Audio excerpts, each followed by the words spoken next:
সবাইকে প্রণাম, নমস্কার। সাপ্তাহিক কথা মিথ্যা পাঠের আয়োজনে সবাইকে স্বাগত জানাচ্ছি। আমাদের আলোচনাতে দেখবেন আমরা প্রায় সন্ন্যাস নিয়ে খুব কথা বলি। কেন কথা বলি? কারণ হিন্দু দর্শন সন্ন্যাস মোক্ষযোগ বা নৈবৃত্তি উপর দাঁড়িয়ে আছে। মানুষের যে বৃত্তি যোগ জীবনে চলতে ফিরতে, তাকে সন্ন্যাস অস্বীকার করে। মন চাইছে ওখানে যাব, সন্ন্যাস বলছে না, যাব না, দরকার নেই। তাহলে সন্ন্যাস এমন একটা জিনিস যা ঔচিত্যে দাঁড়ায়, যেটা ঠিক মনে করে সেটাই করে, যেটা ঠিক লাগে না, জীবনের জন্য যেটা জরুরি নয়, যেটা জীবনে প্রতিবন্ধকতার সমতুল্য, এমন বিষয়কে ইগনোর করে, অস্বীকার করে। তাহলে সন্ন্যাস খুব গুরুত্বপূর্ণ বিষয়। এমন নয় এই সন্ন্যাস শুধুমাত্র সন্ন্যাসীদের জন্য মানে একমাত্র আশ্রয়ের বিষয়। সন্ন্যাস এমন একটা বিষয়, এটা জীবন বাঁচার উপায়, এটা সবার জন্যই আশ্রয়ে, মানে সন্ন্যাসে আশ্রয়ে সবাই থাকবে। এই সন্ন্যাসীর যে বোধ, বৈরাগ্য এবং প্রেম, এর প্রয়োজনীয়তা সকলেরই আছে। তো আমরা ইদানিং সময় দেখি যে সন্ন্যাসীরা খুব আন্তরিক হয়। আগে সন্ন্যাসীরা দূরে দূরে থাকতো লোকের থেকে। হ্যাঁ, বনের পশু যেমন লোকালয় থেকে দূরে থাকে, লোকালয়ে লোকজন দেখলে দৌড়ে পালিয়ে যায়, ভাবে যে কি না কি। হ্যাঁ, তো আগে সন্ন্যাসীরা এরকম দূরে দূরে থাকতো। এখন আমাদেরও মানে প্রয়োজন সন্ন্যাসীদেরকে। আর সন্ন্যাসীরাও বুঝেছে যে আমাদেরকে বাদ দিয়ে এই জগৎ বাস নয়, আমাদেরকে নিয়েই তারা থাকেন। ফলে আগের মতো সন্ন্যাসীদেরকে অত দূরে দূরে দেখা যায় না, দেখা যায় অনেক বেশি আন্তরিক। আমাদের জীবনের প্রতি, আমাদের সমস্যার প্রতি, আমাদের মুক্তির প্রতি তারা অনেক আন্তরিক থাকেন, এবং আমাদের জিজ্ঞাসার প্রতিও আন্তরিক থাকেন, উত্তর দেওয়ার চেষ্টা করেন। অনেক সময় আমাদের জিজ্ঞাসা থাকে না, তারপরও তারা বই আকারে লিখে লিখে জিজ্ঞাসার উত্তর আগে থেকে দিয়ে রাখেন। তার মানে সন্ন্যাস এখন অনেকটাই জগৎ হিতে কর্ম করে। আগে সন্ন্যাস ব্যক্তিগততায় থাকতো, অর্থাৎ আমি সন্ন্যাস হয়েছি, আমার বৈরাগ্য দশা, তো আমি বৈরাগ্য নিয়েই থাকছি, কারোর সঙ্গে মিশছি না, মিলছি না। হ্যাঁ, এরকম ব্যাপার। জগৎ অস্বীকার করতো, জগতের এই খেলাতে ওনারা নিজেদেরকে জড়িত করতো না, এটা তাদের একটা চয়েস ছিল। তো হতে পারে এই সময়ে, কিন্তু আমরা একটা জিনিস অনেক সময় বুঝি না, যে আমি তো এরকম অনেক দেখেছি যে একেবারে ঘরের যে কোনো সমস্যার বিষয়, এমন সব বিষয়েও সন্ন্যাসীদেরকে বাড়িতে ডেকে এনে তাদের কাছ থেকে উপদেশ নেওয়া হয়েছে, একেবারে সংসারের ঘরোয়া বিষয় হতেও। তো তিনি তার মতো করে যেমন পরামর্শ উনি দিতে পারেন, গুরু শিষ্য পরম্পরায় যেটুকু পরামর্শ দেওয়া সম্ভব অধিকারী বেদে হয়তো তেমনটাই দিয়েছেন। তো আমরা ভাবি যে এতে করে সন্ন্যাসী বুদ্ধি আমাদের ঘরের লোক হয়ে গেল, কিন্তু সন্ন্যাসী কখনোই ঘরের লোক হয় না। তিনি আংশিক দেন, নিজের পুরোটা দেন না, সবটা দিয়ে দেন না। তোমার সংসারের ভিতরে তোমার যে সমস্যাগুলো, সেগুলো নিয়ে তিনি চিন্তিত হন এবং একটা সমাধান দেওয়ার চেষ্টা করেন পরের দুঃখে, পরের সমস্যায়, কিন্তু ভাবনা দান করেন না। এমন নয় যে নিজের সব ভাবনাই তোমার সংসারের বিষয়াদিতে দিয়ে বসে আছেন, এখন মাথায় কেবল ওনার সেসবই ঘুরছে, সেটা করেন না। তোমার সমস্যায়, তোমার সমাধানের উনি একটু ভাবিত হন, কিন্তু ভাবনা দান করেন না, ভাবনা অন্য কিছুকেই দিয়ে রাখেন। যেন অনেকটা কুলের মতো। আমি একটা মজা করে একটা কথা বলছি। কুল কি, যখন আমরা মুখে দিই কিরম ভাবে করি, কুলের রসটা খাই, মাংসটা খাই, কিন্তু গোটা কুল কিন্তু খেতে পারি না। তাহলে কি হবে? বিচি গিয়ে গলায় আটকে যাবে, কুলের বিচিটাকে ফেলে দিতে হয়। তো সন্ন্যাসী ওই কুলের মতো নিজেকে দেন, জানে আমার রসটুকু নেবে, মাংসটুকু নেবে, কিন্তু বিচিটা আর গিলতে পারবে না, কারণ ওটা ওর ক্ষমতা নেই, ওটা ঠিক মানে ফেলে দেবে, অর্থাৎ ফিরিয়ে দেবে।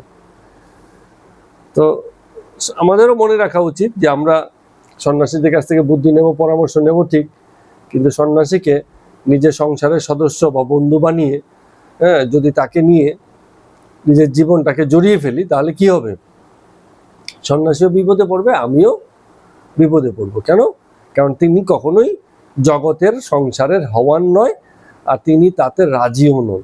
এটা আমারই ভুল, আমারই ভ্রম যে ওনার সঙ্গে, ওনার আন্তরিকতার সঙ্গে আমরা মানে ভুল করে ফেলি। ওনাকে ভাবি যে ওনাকে পুরোপুরি পাওয়া যায়, কিন্তু আসলে পুরোপুরি পাওয়া যায় না, ও বিচিটুকু ফেলে দিতে হয়। সন্ন্যাসী সবটুকু নেওয়া যায় না। সবটুকু নিলে কি হয়? তাহলে নিজেকেও সন্ন্যাসী হতে হবে, বৈরাগ্য দশা নিজেরও আসতে হবে। যদি সন্ন্যাসীকেই গিলে খেলাম, এটার অর্থ কি? আমি নিজেই সন্ন্যাস হয়ে গেলাম। সন্ন্যাসীকে গিলে খাওয়া মানে কি? ব্যক্তি সন্ন্যাসী না, সন্ন্যাসীর ভাব, সেই ভাবটাকেই যদি আমি আমার মধ্যে নিয়ে ফেললাম পুরোটা, তাহলে আমি তো আর সংসারী থাকতে পারবো না। তখন আমাকে কি হচ্ছে? সন্ন্যাসী হয়ে যেতে হবে। এই রকম। তো খুব সচেতন ব্যক্তি যারা ভক্ত হয়েছেন, তারাও সংসারে সন্ন্যাসীর মতোই থাকেন, আছেন সংসারে বিষয়াদিতে, কিন্তু নিজেকে পুরোটা দেন না। কিছু দেন, আবার কিছুটা নিজের কাছে রেখে দেন। এই যে নিজের কাছে খানিকটা রেখে দিলেন, এইটুকু দিয়ে কি করেন? ঈশ্বরের সঙ্গে সহবাস বা জগৎ বাস করেন। ঈশ্বরের সঙ্গেই তখন জগতে থাকেন এবং জগতেই মানে বেঁচে পড়তে থাকেন। এইভাবে সন্ন্যাসী সংসার এবং সন্ন্যাস এই দুয়ের মধ্যে পার্থক্য করে রাখে, কখনোই পুরোপুরি মেলায় না, কিছুটা আলগা করে রাখে। যেমন অনেক সময় শরবতের মধ্যে আমরা এসে দিই, কি দিই? ওই যে চিয়া সিডস ভিজিয়ে রাখি, রাতের বেলা ফুলে থাকে, এসবগুলো বলতে পারেন চিয়া সিডস এক ধরনের, মানে হ্যাঁ, সকালবেলা একটু ফুলে থাকে, শরবতের সাথে মিলিয়ে খায়, কিন্তু মিলিয়ে খেলে কি হবে? ও শরবতের উপাদান বলে, কিন্তু শরবতের সাথে গুলে যায় না, ও গোটা গোটাই থাকে, নরম হয়ে থাকে, গোটা গোটাই থাকে। তো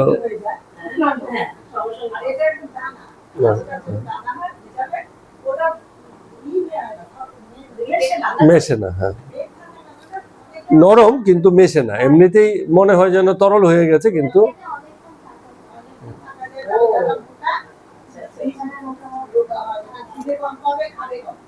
ফাইবার জাতীয় ফুড। তো এইসব, এই উদাহরণটা বলার অর্থ হচ্ছে চিয়া সিডস এর মতো শরবতের উপাদান, কিন্তু শরবতের সাথে একেবারে মিলে যায় না। নিজেকে নিজের স্বতন্ত্রতায়, নিজের অস্তিত্বের সঙ্গে বরাবর থাকে, যদিও সে শরবতের উপাদান একই সঙ্গে খাওয়া হয়, অনেকটা এইরকম। তো যাই হোক, এই প্রারম্ভিক আলোচনা দিয়ে চলুন আজকে কথামৃতে পর্ব সংখ্যা 158 শুরু করছি। ঠাকুর রামকৃষ্ণদেব ঠাকুর জগতে ছিলেন, জগতের সকলের সঙ্গে মিশেছেন, কত আন্তরিক থেকেছেন, ঘরের লোকের মতো আচরণ করেছেন, সবার সঙ্গে মায়া আর প্রেমের সম্পর্ক রেখেছেন, সবার দেখভাল করেছেন, লোকের ভালো মন্দ দেখেছেন। বলে কি হবে? কেউ কি সেই সময় যারা বেঁচে ছিল তারা ঠাকুরকে পুরোপুরি পেয়েছে নিজের করে? ওটা কখনোই হয়নি। ঠাকুর বরাবর নিজের স্ত্রীর কাছেও পুরো ধরা দেননি, ভাই ব্রাদার মাতা কারো কাছেই ধরা দেননি, ভক্তকুলের সঙ্গেও ধরা দেননি। ঠিক আছে, ছিলেন সকলের সঙ্গে আন্তরিকতায়, কিন্তু কোথাও না কোথাও একটা দূরত্ব, উচ্চতা সবসময়ই ছিল, যে উচ্চতাকে কেউ ধরতে পারেনি, ছুতে পারেনি। ধরতে পেরেছে, কিন্তু পুরোপুরি পেরেছে কি? হয়তো নরেন ঠাকুরের অনুপস্থিতিতে আরো উচ্চতর মহত্তর জায়গাতে গেছে, কিন্তু ঠাকুরের সমসাময়িক নয়, সমকালীন নয়। এত বড় মহত্ব যে তার কাছে এলে সবাই ছোটই হয়ে যায়। যখন তিনি ছিলেন না, তখন যারা ছোট সাধারণ ছিল তারা অতি মহৎ হওয়ার পথে চলে গেছে। হয় না, বড় গাছের নিচে ছোট গাছ ঠিক জন্মায় না, মানে অতটাও বড় হতে পারে না। বড় বট গাছ যেখানে থাকবে, নিচে কোনো গাছ নেই। বড় বট গাছের নিচে আশেপাশে দেখবেন, মানে কি বলে এটাকে, ব্যারেন না শব্দটা? মানে কি, শূন্য ভূমি, কিছু নেই, গাছ জন্মে না। ওই অত বড় গাছ মানে রস সব সেই শুষে নেয়, এক। আর দ্বিতীয় হচ্ছে আপনার করে দেয়, কি বলে, ওই তার যে ছায়া ফায়া, অন্য রৌদ্রের আলো ভালো আসতে পারে না, অন্যান্য গাছ খুব একটা জন্মায় না। তো এইরকম তো বড় গাছ রামকৃষ্ণদেব ঠাকুর, তার নিচে অনেক ছোট ছোট গাছ আসা যাওয়া করতো, কিন্তু কেউই আর সেই রকম বড় গাছ হবে সেই ভাবে প্রকাশিত হয়নি। তো যেই বড় গাছটা সরে গেল তখন আরো অনেকে মানে প্রকাশিত হতে শুরু করলো, এইরকম। তো অনেক সময় তো এরকম হয়, এই যে আমরা অনেক সময় গল্প করেছি না, যে বংশ পরম্পরায় কোনো একজন খুব বিখ্যাত হয়েছে, তারপরে সেই বংশ থেকে আর কেউ বেরোয়নি। ওই যে এত বড় গাছ হয়ে গেছে, তার নিচে আর কেউ নিজের স্বতন্ত্রতা নিয়ে বেরোতেই পারেনি, একাই ছিলেন। তো এইরকম হয় যে হ্যাঁ, সেই বিদ্যাসাগরের পরিবারে কেউ হয়নি, নজরুলের পরিবারে কেউ হয়নি, রবীন্দ্রনাথের পরিবারে কেউ হয়নি, এরকম বড় বড় যারাই আছে, হ্যাঁ, একজন দুজন এত বড় হয়ে যায় যে তারপরে আর কেউ ঠিক ওইভাবে বাড়তেই পারে না, ওই প্রভাবেই। হ্যাঁ, ডাক্তারের ছেলে ডাক্তার হয়, সেটা হয়। তো বেশি বড় গাছের নিচে হবে না, এই হচ্ছে ব্যাপার, হয় না সাধারণত, ওর প্রভাবে ঢাকা পড়ে থাকে। তো ঠাকুর রামকৃষ্ণদেব কিছুদিন থেকে অন্তর্মুখ মানে হচ্ছে নিজের মধ্যে নিজে থাকেন, বেশি একটা কথাবার্তা বলেন না, নিজের মধ্যে নিজে থাকেন। হীরানন্দ, ওই যে সিন্ধু দেশে বাস করেন, ভদ্রলোক, চাকরি করেন, কলকাতার লোক, সেই হীরানন্দ বাবু আর মাস্টারমশাই বসিয়ে আছেন, ঘর নিস্তব্ধ, ঠাকুরের শরীরে অশ্রুতপূর্ব যন্ত্রণা, বিশাল যন্ত্রণা। ভক্তরা যখন একবার দেখেন তখন তাহাদের হৃদয় বিদীর্ণ হয়, দেখে ভক্তরাই কষ্ট পান। কিন্তু ঠাকুর সকলকে ভুলাইয়া রাখেন, বসে থাকেন, বসে বসে হাসেন। মানে এটাই যে শরীরী যন্ত্রণাকেও যে ওভারকাম করে যাওয়া যায়, এর জন্য একটা উদাহরণ সৃষ্টি করছেন। এত যন্ত্রণা, বসে বসে তাও হাসেন, সহাস্য বদন। ভক্তেরা ফুল আর মালা আনিয়া দিয়াছে, ঠাকুর হৃদয়ের মধ্যে নারায়ণ, তাহারই বুঝি পূজা করিতেছে সকলে। ঠাকুরের যখন ঈশ্বরীয় ভাব উপস্থিত হয় তখন বলেন যে শরীরের মধ্যে মহাবায়ু ঊর্ধ্বগামী হয়েছে, মহাবায়ু উপরে উঠিলে ঈশ্বরের অনুভূতি হয়, সর্বদা বলেন।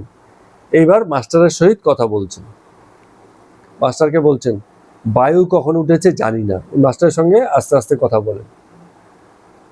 এখন বালক ভাব, তাই ফুল নিয়ে এরকম করছি। কি করছে? ওই যে ফুল নিয়ে খেলছে, লোকের আনছে, গলায় দিচ্ছে, বুকে রাখছে, পায়ে রাখছে, এসব করছে। কি দেখছি জানো? শরীরটার যেন কাপড় মোড়া, সেটাই নড়ছে। ভিতরে একজন আছে বলে বরাবর বোধ হয়, মনে হয় যেন ভিতরে অন্য কেউ একজন আছে, উনি এগুলো টের পাচ্ছেন। যেন কুমড়ুর বিচি শ্বাস ফেলা, ভিতরে কামাদি আসক্তি কিছু নেই, ভিতর সব পরিষ্কার। আর কথা বলতে পারছেন না, দুর্বল হয়ে গেছেন, মানে আর বলে আর যে কিছু বলবেন কথাটা বলতে পারছে না, ঠাকুরের কথা বলতে খুব কষ্ট হচ্ছে। তো এটা দেখে মাস্টার মশাই নিজে নিজেই বলছেন যে আর অন্তরে ভগবান দেখছেন, এই তো, মানে বাকি কথাটা উনি বলে দিচ্ছেন। এইরকম একটা কথা এখানে বলেছেন ঠাকুর, যেন কুমড়ুর শ্বাসবিচি, কুমড়ু বিচিকে বলা হয় সাত্ত্বিক ফুড, কোনো ক্ষতি নেই। আপনারা খান কিনা জানি না, আমরা তো খুবই খাই, খুব খাই আমরা। এবং আমি তো কখনো পয়সা দিয়েও কিনে এনেছি কুমড়োর বিচি, যেটা ফেলে দেয় ওটা আমি কখনো কখনো পয়সা দিয়েও কিনেছি। এবং এই কুমড়োর বিচিকে বলা হয় সাত্ত্বিক ফুড, কোনো ক্ষতি নেই, ভীষণ উপকারী। ঠিক আছে? তো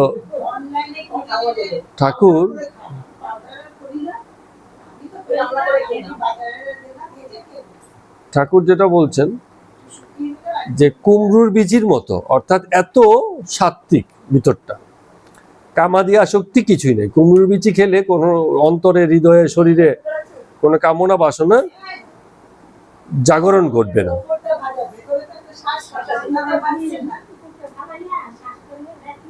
আপনি কাঁচাও খেয়ে ফেলতে পারবেন, খুলে, হ্যাঁ, ভিতরটা খুলে, ভিতরটা, হ্যাঁ, কাঁচা খেয়ে ফেলবে।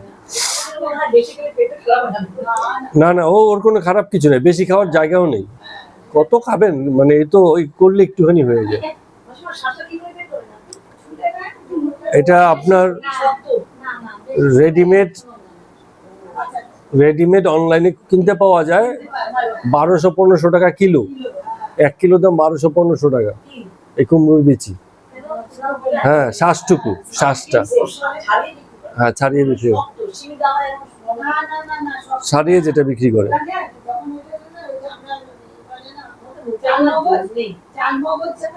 হ্যাঁ,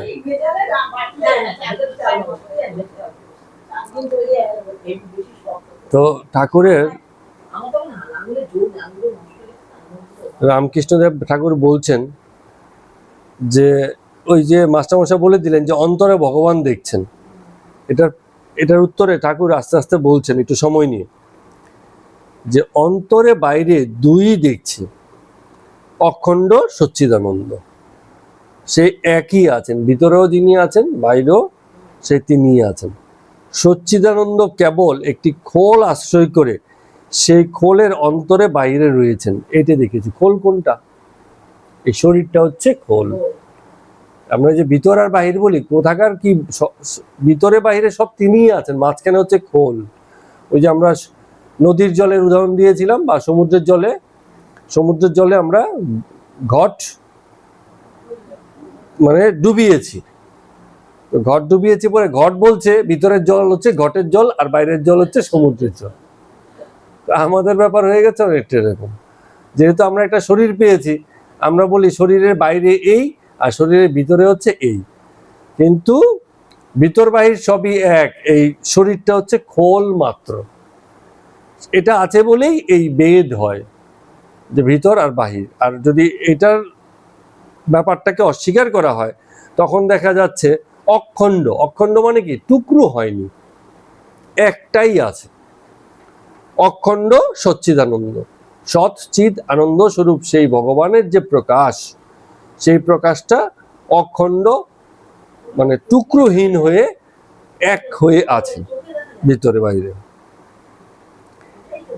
তো সচ্চিদানন্দ কেবল একটা খোল আশ্রয় করে এই খোলের অন্তরে বাইরে রয়েছেন, এইটি দেখছি।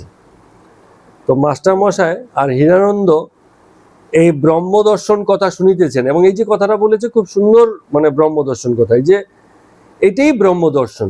দর্শন মানে চোখের মধ্যে দেখলাম, সামনে কেউ এসে দাঁড়িয়েছে, এই সব না। এগুলো তো সিনেমা টিভিতে দেখা যায়, ভগবান এসে দর্শন দেয়, কথা বলেন, আবার হাত দিয়ে কিরম আশীর্বাদ করে চলে যান, তা দিয়ে আবার আলো বের হয়, তাই না? কিন্তু বাস্তবের ভগবান এরকম নন।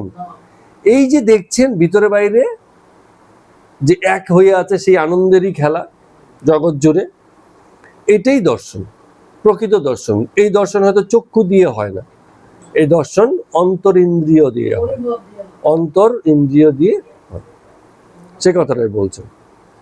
আবার বলছেন, বলে এই যে তোমরা সব বসে আছো, তোমাদের সব আত্মীয় বোধ হয়, আত্মীয় বোধ হয়। আত্মীয় মানে কি? আত্মার সাথে যার সম্পর্ক আছে। যদিও আমরা আত্মীয় বলতে রিলেটিভ, পারিবারিক সম্পর্ক বুঝি, কিন্তু আসল শব্দটা তো এরকম যে আত্মার সম্পর্ক যার সঙ্গে আছে সে হচ্ছে আত্মীয়। তো যেহেতু জগতে তিনি সব একই আত্মা দেখছেন, ফলে একই আত্মা সম্বন্ধেই তো সকলে আছে, ফলে সামনে মাস্টার মশাই হীরানন্দ বসে আছে, সকলের সঙ্গে সেই আত্মীয়তার বোধ, মনে হয় যেন একই আত্মা, তুমি আমি আলাদা নই, এই একই আত্মাই আছে, সেই রকম বোধ করছেন। আরো বেশি করে করছেন কেন? কারণ জীবনের এই শেষ সময়, মৃত্যু যখন সমাসন্ন থাকে, তখন জগৎ বোধ এমনিই কমে যায়, জগতের প্রতি আকর্ষণ, জগতের প্রতি ভাবনা এমনিই কমে যায়, তখন এরকম জগৎ দর্শন আসে, তখন দেখতে পাই যে জগতে সব সেই একই সচ্চিদানন্দ অখণ্ডেরই খেলা। তো বলছেন সব দেখছি এক একটা খোল নিয়ে মাথা নাড়ছে। খোল মানে কি? এই শরীরটা নিয়ে মাথাটাকে নাড়ছে। দেখছি তাতে মনের যোগ যখন হয় তখন কষ্ট হতে থাকে, আর না হলে কষ্ট এক ধারে পড়ে থাকে। ঠিক কথা। এই যে বলছে যখন মনের যোগ হচ্ছে তখন খোলটার প্রতি মনটা কি হয়? দুর্বল হয়ে যায়, বলে এই রে আমার এত প্রিয় শরীর, এতগুলো বছর এটাকে যত্নার্থী করে এত বড় করেছি, এই যদি না থাকে তাহলে কি করে হবে? হ্যাঁ, শরীরের প্রতি মায়া এসে যায়, এই খোলটার প্রতি ভীষণ রকম মায়া এসেছে। বাচ্চাদের যেমন হয় না, অনেক সময় ওই খেলনা চলে না, গাড়ি নষ্ট হয়ে গেছে, তাও জমিয়ে জমিয়ে রাখে, হ্যাঁ, মায়ায় মায়ায় জমিয়ে জমিয়ে রাখে। কত পুরাতন খেলনা, নতুন খেলনা খেলে আর পুরাতনগুলো সব জমিয়ে জমিয়ে রাখে, ফেলতে পারে না, কোথাও না কোথাও মায়া হয়ে গেছে। ঘরের লোকেদেরও এরম হয়, পুরনো জামা কাপড়, সেই ছোটবেলার জামা কাপড় সব জমিয়ে জমিয়ে রাখে, পুরনো শাড়িটাও জমিয়ে জমিয়ে রেখেছে, কত স্মৃতি, পুরনো গয়না ভাঙছে না, বলে না এটা থাক, এটা হচ্ছে আমার মায়ের গয়না, জমিয়ে জমিয়ে রাখছে। কেন? কারণটা হচ্ছে ওই যে মন যখন আসে তখন এই খোলের সঙ্গে যোগাযোগটা স্থাপন হয়ে যায়, এই স্মৃতির সঙ্গে আটকা পড়ে থাকে এবং তখন কষ্ট হতে থাকে। এসব থাকলে পরেই তখন কষ্ট। আবার যখন খোলটা কেটে যায় তখন আবার কষ্টটা একদারে পড়ে থাকে, তখন আর কষ্টটাকে কষ্ট বলে বোধ হয় না। তো ঠাকুর বলছেন যে আমি দেখছি দুটো জিনিস, এক তো এই চামড়া ঢাকা অখণ্ড শরীর, আর গলার ঘাটাকে দেখছি আরেক পাশে পড়ে আছে, দুটো যেন মেলেনি, একটা এবং আরেকটা থেকে যেন আলাদা। তার মানে অখণ্ড অখণ্ডর মতো আছে, গলার ঘা শরীরে ব্যথা যন্ত্রণার জায়গাতে আছে, দুটো একসঙ্গে মিলে যায়নি, এ দুটোর ফারাক দেখতে পাচ্ছেন বলেই তো এত অসুস্থতার মধ্যে বসে বসে হাসতে পারেন, মানে তো হাসা সম্ভব নয়। কিছুক্ষণ পরে আবার বলে দিয়েছেন জ্বরের সত্তা চৈতন্য লয়, আর চৈতন্যের সত্তা জড় লয়। কত সুন্দর সুন্দর কথা। হ্যাঁ, জ্বরের সত্তা চৈতন্য লয়, চৈতন্য মানে কি? চেতনা, ঠিক আছে, আলটিমেট কনসাসনেস। হ্যাঁ, একজন ব্যক্তি জগৎ সম্পর্কে, ঈশ্বর তত্ত্ব সম্পর্কে, জগতের এই খেলা সম্পর্কে যে সচেতন হয়েছে তার সেই চৈতন্য আছে, চৈতন্য তিনি পেয়েছেন। তো এই রকম চৈতন্য যার হয়েছে সে আবার কি করে? জ্বরের সত্তা নিয়ে নেয়।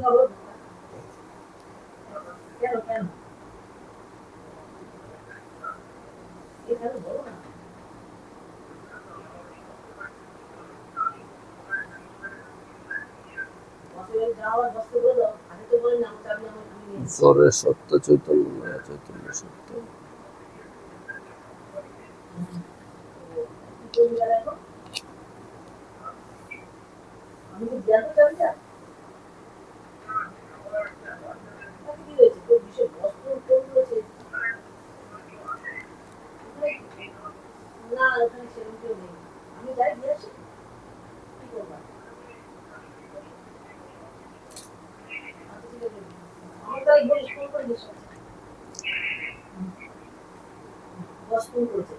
এখন এই যে বলা হলো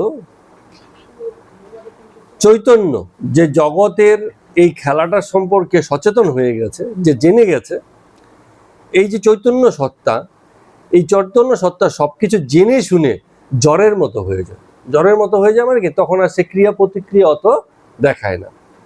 যে জানে না বোঝে না সেই লাফালাফি করে। ওই যে কিছুদিন আগে আমরা এর মধ্যে হয়েছে একটা মিছিল, ভোট এসে গেছে, এখন তো মিছিল মিটিং হবে, তো সেখানে দেখা যাচ্ছে নেতা আস্তে ধীরে হাঁটে আর হাত নাড়ে, আর পিছনে যে কতগুলো পাতি নেতা থাকে ওগুলো লম্ফ জম্প, এই মানে গাড়ি ঘোড়া ঠিক করছে, পুলিশকে করছে, লোককে ডাকছে, সরছে, মানে কত রকম তাদের অ্যাক্টিভিটিস অনেক বেশি, আর নেতা ধীরে সুস্থে চলে, ঠিক আছে। তো যে জানে না, যে বোঝে না, হ্যাঁ, যার অত গুরুত্ব নেই, সেই এরম লাফাবে বেশি। তো বিষয়টা অনেকটা এরকম যেন, তো মানুষ যার চেতনা হয়নি সে নানান বিষয়ে ক্রিয়া প্রতিক্রিয়া দেখাবে, দুঃখ দেখাবে, রাগ দেখাবে, কষ্ট দেখাবে, কত রকম ব্যাপার ঘটবে তার সঙ্গে, তাই না? আর যখন চেতনা এসে যায় তখন সে শান্ত হয়ে যায়। তার মানে জড়বোধ, হ্যাঁ, জড়বোধ এসে যায়, জ্বরের মতো হয়ে যায়, নড়ে না চড়ে না। দেখবেন যে যত সাধু পুরুষ আছে সব একদম দৃঢ়, একটা আছে না যে দৌড়ে করলো কি খুব তাড়া, হ্যাঁ, এইসব তাড়া ফাড়া নেই, ধীরে সুস্থে চলছে, জীবন চলছে, ঠিক আছে। এইরকম মানে অনেকটা জ্বরের মতো হয়ে যায়। কেন? কারণ তিনি চেতনায় আছেন, দেখে নিয়েছেন এই দৌড়োদৌড়ি লাফালাফি ফালাফালি করে কিচ্ছু লাভ নেই। ও অনেক হয়েছে, একসময় করেছেও, হয়তো করে করে বুঝেছে যে তো বেকার, কোনো দরকার নেই, যেমন আছে চলুক, অত তাড়াহুড়োর কিছু নেই, ধীরে সুস্থে হোক, ঠিকই হবে, অসুবিধা কিছু নেই। ডাক্তারবাবুদের অনেক সময় দেখা যায় সরকারি হসপিটালে, হ্যাঁ, একটু গল্প করছিলেন না যে পেশেন্ট জানে মরেই যাবে, ডাক্তাররা বুঝতে পারে কিন্তু যে এ তো টিকবে না। হ্যাঁ, অনেক সময় পরিবারের লোককে বলে, অনেক সময় বলে না। তো পরিবারের লোকের তো মন মানতে রাজি নয়, একটু অসুস্থ হচ্ছে, ডাক্তারবাবু আসেন, আসে একটু দেখে যান। ডাক্তার ঠিক আছে যাচ্ছি, যান না, যান, আসছি। মানে ওনারা তো তারা নেই, জানে এই পেশেন্ট হয়তো খুব বেশি টিকবে না, যতই ট্রিটমেন্ট করি, যতই দৌড়াদৌড়ি করি। সরকারি হসপিটালে হয়তো এইরকম, বেসরকারি হসপিটালে হয়তো দৌড়েই যাবে, তার তো ওখানে আবার ইয়ের ব্যাপার আলাদা। হ্যাঁ হ্যাঁ, তো ওখানে যত ভিজিট হবে ওখানে চাইবে বারবার, জানে যে যতক্ষণ পর্যন্ত আছে ততক্ষণ পর্যন্ত যতবার যাব ততবারই পয়সা। তো এই যে ডাক্তারবাবুদের যেটা হয়, জানলে পরে কি হয়ে যায়, জানলে পরে সে চুপচাপ, মানে অত আগ্রহ দেখে, হ্যাঁ ঠিক আছে আস্তে আস্তে যাই, গিয়ে আবার একটু দেখে কি হয়েছে, হ্যাঁ একটু দেখে শুনে আবার চলে আসে। জানে এ টিকবে না, ঠিক আছে, কারণ এক সময় বুঝতে পারে, অনেক সময় অনেকেই বুঝতে পারে, এত পেশেন্ট দেখে তো তারা হয়তো বুঝতে পারে যে টিকবে না। তো এইরকম যে জেনে যায় তার ভিতরে নড়াচড়া গাই গুই কমে যায়, সে একেবারে চুপচাপ শান্ত হয়ে যায়। তার মানে কি, চেতনা জ্বরের সত্তা নিয়ে নেয়। আবার বলছে চৈতন্যের সত্তা জ্বরে লয়। এটার মানে কি? এটা মানে হচ্ছে এই যে জগৎকে আমরা জ্বর উপাদান হিসেবে জানি, ভাবি যে আমি বুঝি অ্যাক্টিভ আর বাকি সবকিছু ইনঅ্যাক্টিভ, আমি বাকিগুলোকে কন্ট্রোল করতে পারবো। কিন্তু এই জগতেরও একটা চেতনা সত্তা আছে। জগৎ বরং আমাদের চেয়েও বেশি চেতন, সে তার আপন নিয়মে তার কর্ম ঠিক করে যায়। আমরা ভাবি হয়তো করে না, একটা পাথর বছরের পর বছর পড়ে আছে, আমরা ভাবি ও যে ও বুঝি জড়, এরকম পড়ে থাকবে। কিন্তু এই পাথরটা এখানে চিরকাল পড়ে ছিল না, আগে অন্য কোথাও ছিল, আবার এখানে চিরকাল পড়ে থাকবে না, কোনো না কোনো ঘটনায় কোনো না কোনো ভাবে ঠিক সে অন্য কোথাও চলে যাবে না। আমাদের ভাবনা এ জড়, এ কি, এ তো বছরের পর বছর পড়েই আছে, এরকম ভাব। কিন্তু তারও একটা চেতনাগত দিক আছে। হ্যাঁ, তার লাইফ সাইকেল আর আমাদের লাইফ সাইকেলটা আলাদা। সেদিন আমরা একটা গল্প বলছিলাম খুব মজা করে, মনে আছে তো গল্পটা? মনে নেই মনে হয়। মানে শিব আর নারদ বসে আছেন, তো সেই সময় হঠাৎ করে ধুম করে একটা শব্দ হয়েছে। নারদ শিবকে জিজ্ঞেস করছে যে ঠাকুর কিসের শব্দ হলো? বলে ওই দেখো কংসের জন্ম হয়েছে, শব্দ হয়েছে। একটু পরে আবার একটা শব্দ হয়েছে, এই একটু পরে ওই নারদ আবার জিজ্ঞেস করছে ঠাকুর আবার কিসের শব্দ হলো? বলে কংসের মৃত্যু হয়েছে। বলে বলেন কি, কংসের জন্ম হয়ে গেল, মৃত্যু হয়ে গেল? মহাকালের হিসাবটা এরকমই। মহাকাল তো আমাদের জন্য যেটা এই যে আমরা কত বছর বাঁচি, 60 বছর, 70 বছর, 100 বছর, আমাদের জন্য তো বিশাল সময়। কিন্তু মহাকালের হিসেবে কোটি কোটি বছরের এই যে জার্নি, সেই জার্নিতে এই কতটুক, ওই যে শিবের কাছে ওই ওরমই, শিব তো মহাকালের রাজা, ঠিক আছে, কালাধীশ্বর, কালের ঈশ্বর। মানে তিনি কালের বদ্ধ নন, কালের উপরে। তো তার কাছে এগুলো ওই যে এরকমই ক্ষণিকের ঘটনা, এই জন্ম এই মৃত্যু তার কাছে, এক্ষুনি জন্ম হলে এক্ষুনি মরে গেল। কিন্তু আমরা দেখি কি, আমরা দেখি একটা লম্বা সময়। যেমন শ্রীকৃষ্ণ ভগবান যখন দেহরূপে এলেন, হ্যাঁ, তখন তার জন্মের অনেক আগে কংসের জন্ম হয়েছে। আবার তার যখন 11.5 বছর বয়স, তখন তিনি কংসকে বধ করেন। তো তাহলে কতকাল বেঁচে ছিল কংস? কিন্তু মহাকালের হিসাবে সামান্য মাত্র। আমাদের জীবনও মনে হয় লম্বা সময়, দীর্ঘ সময়, কিন্তু মহাকালের হিসেবে এবারও সামান্য যাত্রা। তো এই কারণে এই জগতের যে জড় সত্তা আছে, যেটাকে আমরা জড় বলে বোধ করি, তারও একটা চৈতন্যগত দিক আছে। এই জন্য বলছেন যে চৈতন্যের সত্তা জড়ে নিয়ে নেয়। তো শরীরের রোগ হলে বোধ হয় আমার রোগ হয়েছে, কিন্তু এ বড় চলমান বোধ জগতের হিসেবে। তো হীরানন্দ ওই যে সামনে বসেছিলেন, এই যে কথাটা বলছে চৈতন্যের জড়ের সত্তা চৈতন্য লয়, চৈতন্যের সত্তা জড় লয়, এই কথাটা ঠিক বুঝতে পারিনি। আমরা তো ব্যাখ্যা করলাম, ওখানে তো ব্যাখ্যা করে দেওয়া হয়নি, বুঝতে পারিনি। তাই মাস্টারমশাই বলছেন, মানে এটাকে বুঝিয়ে বলছেন হীরানন্দকে, উনি কথাটা বুঝবার জন্য আগ্রহ প্রকাশ করলেন। তখন মাস্টারমশাই বললেন, আমরা গরম জলে যদি হাত দিই তাহলে কি হবে? হাত পুড়ে যাবে। তার হাত যে পুড়লো, কোথা থেকে পুড়লো? গরম জল থেকে পুড়েছে। তা আমরা জলকে জানি যে আমার হাত পোড়ার কারণ, কিন্তু জল কিন্তু হাত পোড়ার কারণ নয়। কারণ হচ্ছে উত্তাপ, হিট। ওই নিচে থেকে যে তাপটা উঠেছে, সেই তাপে হাতটা পুড়ে গেছে, জলে নয়। ঠিক আছে, জলে হাত পোড়েনি, উত্তাপে হাত পুড়ে গেছে। এখন হীরানন্দ ঠাকুরের প্রতি বলছে যে আপনি বলুন ভক্ত কেন এত কষ্ট পায়। তো শ্রীরামকৃষ্ণ তো জানেন ভক্তের কষ্ট কেন পায়। ভক্ত কেন কষ্ট পায়? একটাই তো কারণ, যে দেহবোধে থাকে তার দেহের কষ্ট থাকবে, যে মনে বোধে থাকে তার এই জগতের কষ্ট, দেহের কষ্ট অতটাও কষ্ট হবে না। তো যে দেহবোধে আছে, ভক্ত যেহেতু দেহবোধে থাকে, প্রকৃত ভক্ত কথা বলছে না, সাধারণ ভক্তের কথা বলছে, যারা দেহবোধে থাকে তার দেহের কষ্ট থাকবে। বুঝতে পারলে ঠাকুর বলছেন। এবার মাস্টারমশাই একটা কথা বলে দিচ্ছেন, বলছেন এই যে রামকৃষ্ণদেব ঠাকুর এত কষ্ট পাচ্ছেন, এটা লোক শিক্ষার জন্য, নজির হিসেবে। এত দেহ কষ্টের মধ্যেও মনের জোরে ঈশ্বরের সঙ্গে 16 আনা ভাব, এটা দেখানোর জন্যই এই কষ্ট, এবং একই সঙ্গে এই জগতের ভাবটা, ঈশ্বরের প্রতি প্রেমটা রাখছেন। তার মানে একই সঙ্গে দেহবোধ, আবার একই সঙ্গে ঈশ্বরের প্রেম, এই দুই আছে। দেহবোধকে অতিক্রম করে বা দেহবোধকে পার করে যেন ঈশ্বরবোধ টিকে আছে, এইটা দেখানোর জন্য, এটা শেখানোর জন্য, লোক শিক্ষার জন্য এই কষ্টটা পাচ্ছেন। তো হীরানন্দ বলছে যে হ্যাঁ, যেমনটা যীশু খ্রিস্টের হয়েছিল ক্রুসিফিকেশনের সময়, ওই হাতে যন্ত্রণা তো না, এটা শরীরে যন্ত্রণা তো, হাতের মধ্যে প্যারেক বেঁধে দিয়েছে, সে ক্রুশের মতো একটা করে প্লাস চিহ্নের উপরে তাকে ঝুলিয়ে দেওয়া হয়েছে। কত নিষ্ঠুর লোকজনের বিষয়গুলো, যিনি ঈশ্বরের কথা বলছেন তাকে এত কষ্ট দিচ্ছে। তো জগতের হিসেবগুলি এরকম কষ্ট দিচ্ছে। তো উনি আবার এই কষ্টটা পেয়েছেন, এটা আমরা একদিন গল্প করেছিলাম, যে চাইলে উনি এখান থেকে বেরোতে পারতেন, কষ্টটা নাও পেতে পারতেন, কিন্তু কষ্টটা উনি পেয়েছেন। কেন পেয়েছেন? লোক শিক্ষার জন্য। ওই যে ওই ঘটনা ক্রুসিফাইড হয়েছে বলেই একটা সিম্বল আজকে সারা বিশ্বব্যাপী দাঁড়িয়ে গেছে খ্রিস্টানিজমের, এবং মানে একই সঙ্গে শান্তির একটা প্রতীক বা সিম্বল হিসেবে দাঁড়িয়ে গেছে।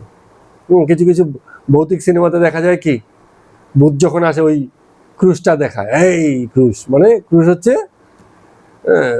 মানে ক্রস বা ক্রুশ যাই বলি, যে ঈশ্বরের প্রতীক, পিউরিটি, ঠিক আছে, ঈশ্বরত্বের প্রতীক, যে ভৌতিক ব্যাপার স্যাপার সেখানে দাঁড়াতে পারবে না, এইরকম। তো এবার হীরানন্দ বলছে এই যে রহস্যময়তা, এই যে মিস্ট্রি, হ্যাঁ, তো এটা তো জগতেই আছে, কিন্তু এনাকে কেন এত যন্ত্রণা দেওয়া হলো?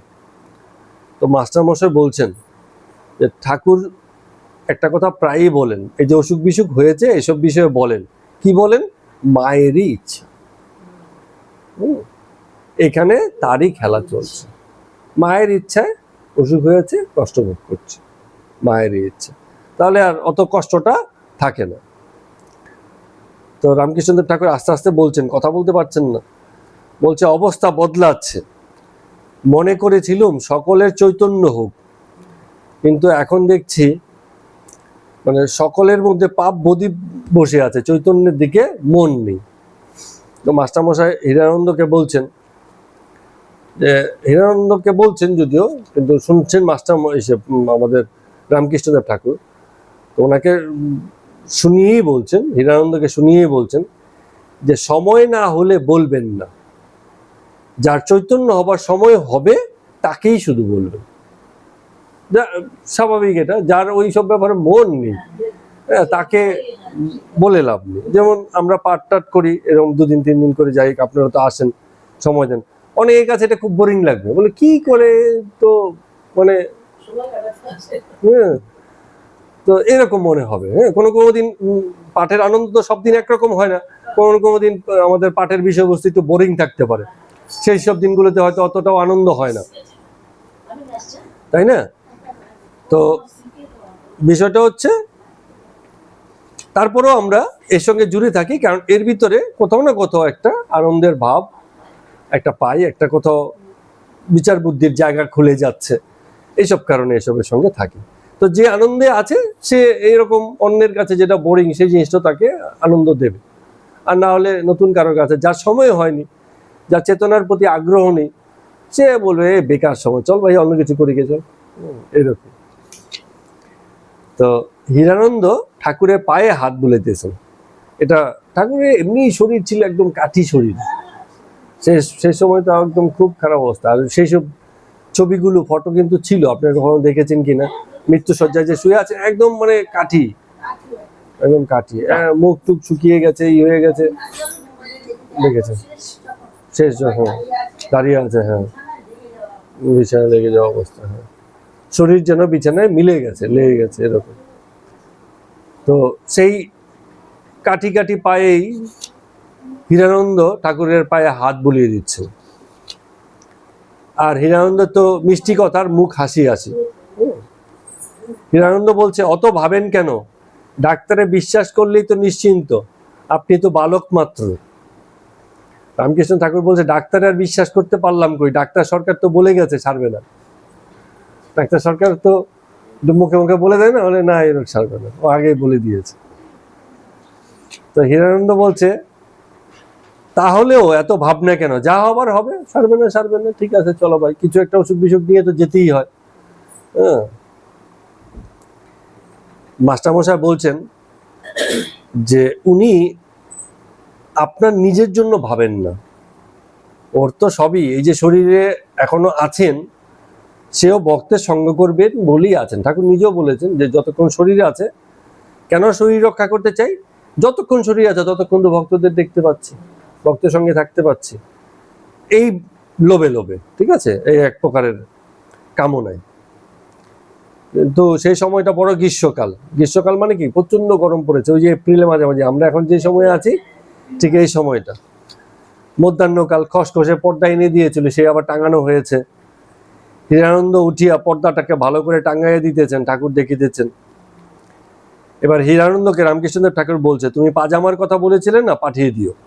হীরানন্দ কি হচ্ছে, ওই সে তো সিন্ধু দেশে থাকে, সিন্ধু দেশও প্রচুর গরম, গুজরাট, রাজস্থান, হ্যাঁ, তারপরে কি এটা বেলুচিস্তান, পাকিস্তানে তখন তো অবিভক্ত ছিল, প্রচন্ড গরম, মরুভূমি সেখানে। তো সেখানে এক ধরনের পাজামা পাওয়া যায় যেটা পরে আরাম হয়, তো সেটার কথা হীরানন্দ ঠাকুরকে বলেছে। ঠাকুর আবার বলে দিচ্ছেন যে তুমি তো বলেছিলে পাজামার কথা, পাজামা পাঠিয়ে দিও, পরবে, তাহলে একটু যদি আরাম হয় গরমের মধ্যে। তো সেদিনকে হীরানন্দ ওখানে মন্দিরেই ছিল, ওখানে ওই বাড়িতে, ভাড়া বাড়িতে। তো ঠাকুর বলছেন যে তোমার খাওয়াটা ভালো হয় না, শুনেছি ভাতটা একটু চাল চাল ছিল, কত দিকে মন আর কি, ভাতটা চাল চাল হয়েছে, তোমার নিশ্চয়ই ভালো করে খাওয়া হয়নি। ঠাকুর শুনিয়া বড় দুঃখিত হইলেন, আর বারবার বলিতেছেন তাহলে একটু জল খাবার খাও, একটু জল খাবার খাও, বারবার বলছেন। তো সবাই আবার দেখছে এত অসুখ, কথা ঠিক মতো কইতে পারছেন না, তারপরেও বারবার জিজ্ঞেস করছেন একটু জল খাবার খাও, একটু জল খাবার খাও। আবার লাটুকে জিজ্ঞেস করছেন, তোদেরও কি সেই একই ভাতই খেতে হয়েছিল রে, মানে চাল চাল ভাত। তো ঠাকুর এত অসুস্থতা যে ঠাকুর অনেক সময় কোমরে কাপড় রাখতে পারতেন না, প্রায় বালকের মতো কোমর থেকে কাপড় খসে পড়তো, শরীর কাঠি, শরীরে নাই শক্তি বল, অসুস্থ। তো এমনি তো মানে আল্লাহ বলা তো ভুলে যায় সবকিছু, তো এইরকম। তো হীরানন্দের সঙ্গে দুজন ব্রাহ্মভক্ত এসছে, তো এসছে বলে যেহেতু লোক সামনে আছে বারবার কাপড়টাকে টানছেন, মানে পরে অন্য সময় খেয়াল করেন না, এখন আবার টেনে টেনে একটু বেঁধে রাখার চেষ্টা করছেন যাতে একটু ভদ্রস্ত দেখায়। তো আবার বলছেন হীরানন্দকে, কাপড় খুলে গেলে তোমরা কি অসভ্য বলো?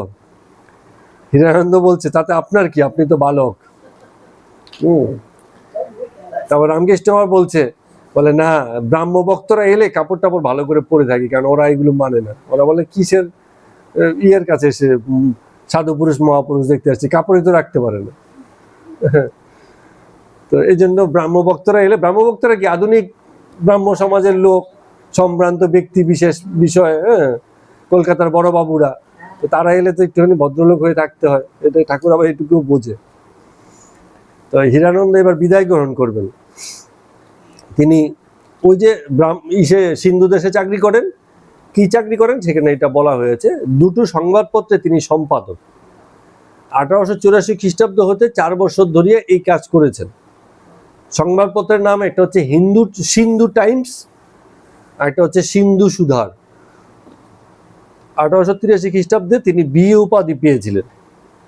তখন বিএ একটা উপাধি বাবা, এখন তো বিএ মানে তো ব্যাচেলর অফ আর্টস সবাই করতে পারে, অভাব নেই। তখন বিএ তো খুব একটা পাওয়া যেত না। প্রথমে কি হতো, এন্ট্রান্স পাস না মেট্রিকুলেশন এন্ট্রান্স, তারপরে গিয়ে বিএ, তো কঠিন বিষয়গুলো। হ্যাঁ, তখন বিএ পাশ করা লোক পাওয়াটা খুব মুশকিল।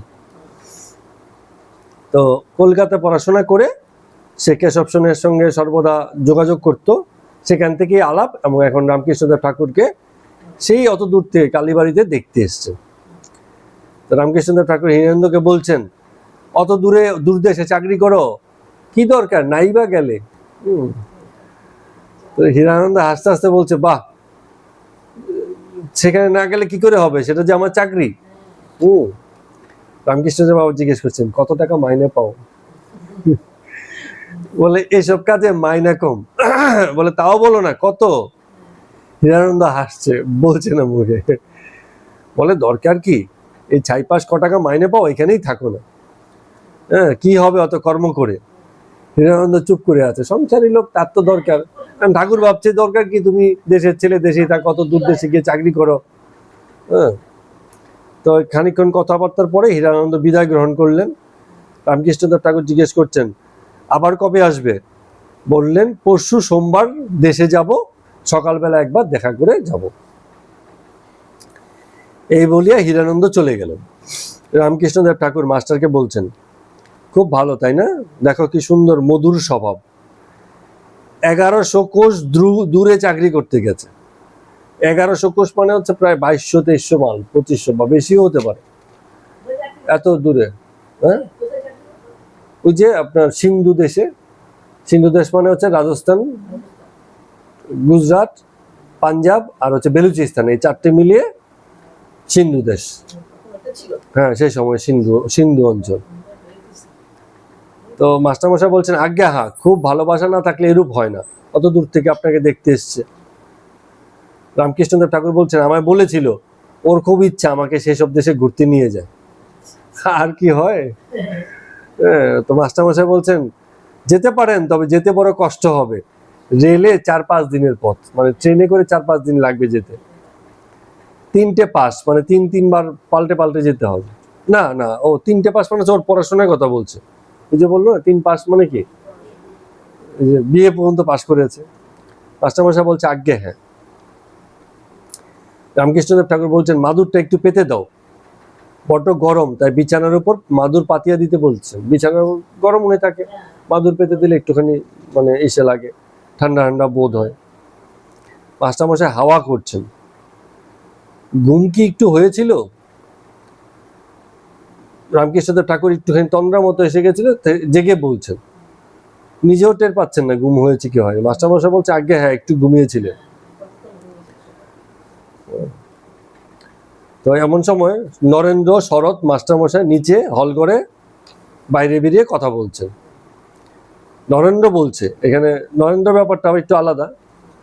বলে, কি আশ্চর্য, এত বছর পড়াশোনা করলাম, তবু মনে হয় যেন কিছুই জানি না, বিদ্যা হয়নি। আর লোকে যে কি করে বলে 2-3 দিন সাধনা করে ভগবান লাভ বুঝে এবার হয়েই গেল। ভগবান লাভ কি অত সোজা?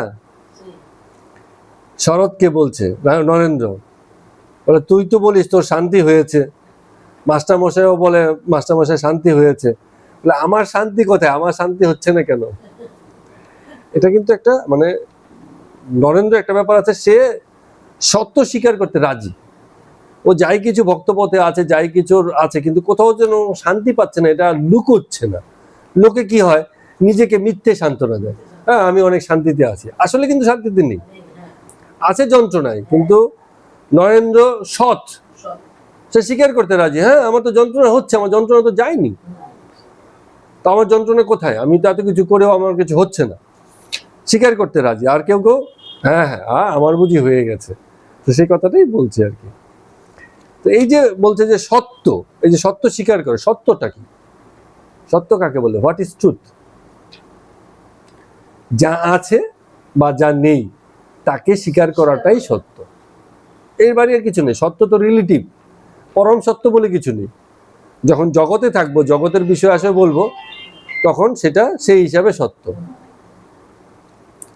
ঠিক আছে, তো বিষয়টা ওই রকম। তো বিকেল হয়েছে, হল ঘরে অনেকগুলো ভক্ত বসে আছে। নরেন্দ্র, শরৎ, শশী, লাটু, নিত্যগোপাল, কেদার, গিরিশ, রাম, মাস্টার, সুরেশ, অনেকেই এসছে।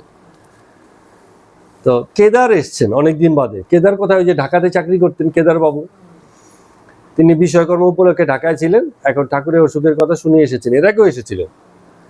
কেদার ঘরে প্রবেশ করিয়া যত ভক্তবৃন্দ আছে সবাইকে সম্ভাষণ করলেন, ঠাকুরের পদধূলি লইলেন, এবং সেই পদধূলি অন্য অনেকের মাথার মধ্যে মানে মাখিয়ে দিচ্ছেন। এরকম ভক্তের সঙ্গে একটা যেন মানে আনন্দের জোয়ার বইছে। ভদ্রলোকটাই এরকম। এবার কেদার এরকম প্রণাম করে বসলেন। ঠাকুর ইঙ্গিত করছেন গিরিশ ঘোষকে, বলছে ওই দেখো কেদার এসছে, তুমি একটু ওর সাথে তর্ক করো, আমি একটু শুনি। হ্যাঁ, তো গিরিশ ঘোষ মানে কি হয়েছে, নাক কান মলে বলছে, বলে মহাশয় নাক কান বলছি, আগে জানতাম না আপনি কে, অনেক সময় এসেছি আপনার সামনে নানান রকম তর্ক ফর্ক করেছি, আমাকে দিয়ে তর্ক টর্ক হবে না।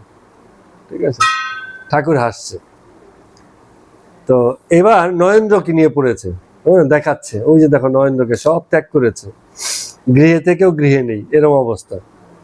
কেদার নরেন্দ্রকে বলেছিল এখন তর্ক করো, বিচার করো, কিন্তু শেষে হরিনামে গড়াগড়ি দিতে হবে। কেদারের পায়ের ধুলো নাও।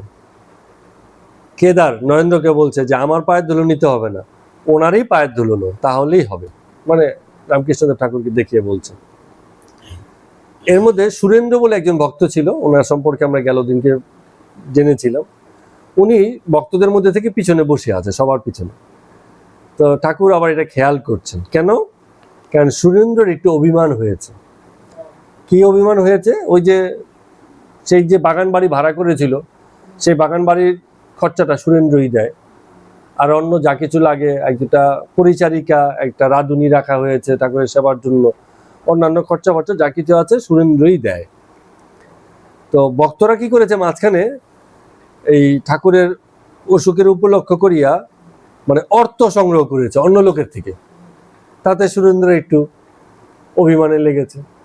হ্যাঁ, বলছে তোমরা আমাকেই বলতে পারতে, খরচা আছে, আমি দিতে পারি কি পারি না তখন দেখতে, তোমরা আমাকে জানাওনি, আর না জানিয়ে তোমরা অন্য জায়গা থেকে খরচার ব্যবস্থা করছো, আমি কি দিতাম না? তো এই জন্য তার একটু অভিমান হয়েছে, সে একদম পিছনে গিয়ে বসে আছে। এসব জিনিসও হয় কিন্তু অনেক সময়। হ্যাঁ, এসে তো এবার ঠাকুর তাকে ডাকছেন, সুরেন্দ্র পেছনে কেন, আসো। সুরেন্দ্র তখন অভিমান, হ্যাঁ, গাল ফুলিয়ে মানে কেদারকে বলছে, বলে কেদার বাবু, অত সাধুদের মাঝখানে কি আমি বসতে পারি? আমি তো একটু কম সাধু, এই জন্য আমি পিছনে বসে আছি। আবার কেউ কেউ আছে, এবার নরেন্দ্রকে শুনিয়ে বলছে, কয়েকদিন হলো সন্ন্যাসীর বেশে বুদ্ধগয়া দর্শন করিতে গিয়েছিল, কত বড় বড় সাধু হয়েছে এক একজন, আমি তাদের সঙ্গে বসতে পারি না, এই জন্য আমি পিছনে বসে আছি, অভিমান করে বলছে। ঠাকুর রামকৃষ্ণ সুরেন্দ্রকে ঠান্ডা করছেন, বলছে আরে হ্যাঁ, ওরা ছেলে মানুষ, ভালো মন্দ বুঝতে পারে না, যা ঠিক করেছে তাই করেছে, ঠিক মনে করেছে। সুরেন্দ্র তখন বলছে যে আমি কি আর জানি না গুরুদেবের কি ভাব, উনি যদি টাকাতেই সন্তুষ্ট হতো তাহলে এমন অনেক লোক ছিল আমার থেকেও বেশি পয়সাওয়ালা, যারা টাকা দিয়ে ওনাকে খুশি করতে পারত। উনি তো ভাব নিয়ে তুষ্ট, টাকাতে তুষ্ট নয়। আমি যে করছি এর মানে এই নয় যে আমার টাকা আছে, আমি টাকা দেখাতে চাইছি। তোমরা আমার ভাবটাকে দেখো না, আমি যে প্রেমের সাথে, যে আন্তরিকতার সাথে এই জিনিসটা করছি, এবং করে যে আমার যে খুশি, ঠিক আছে, করতে পারছি বলে যে আমি খুশি, ঠিক আছে, গুরুদেবের জন্য করছি, এটা যে আমরা খুশি, তোমরা সেই জিনিসটা দেখো নি। তোমরা ভাবছো যে সুরেন্দ্রর টাকার উপরে এত চাপ পড়ে যাচ্ছে, সুরেন্দ্র নিশ্চয়ই কষ্ট হচ্ছে, চলো ভাই আমরা অন্য কোথাও থেকে টাকার জোগাড় করি। এতে সুরেন্দ্র খুব অভিমানে লেগে গেছে, আমি কি দিতাম না, আমি কি তোমরা অন্যের কাছে চাইতে যাবে কেন?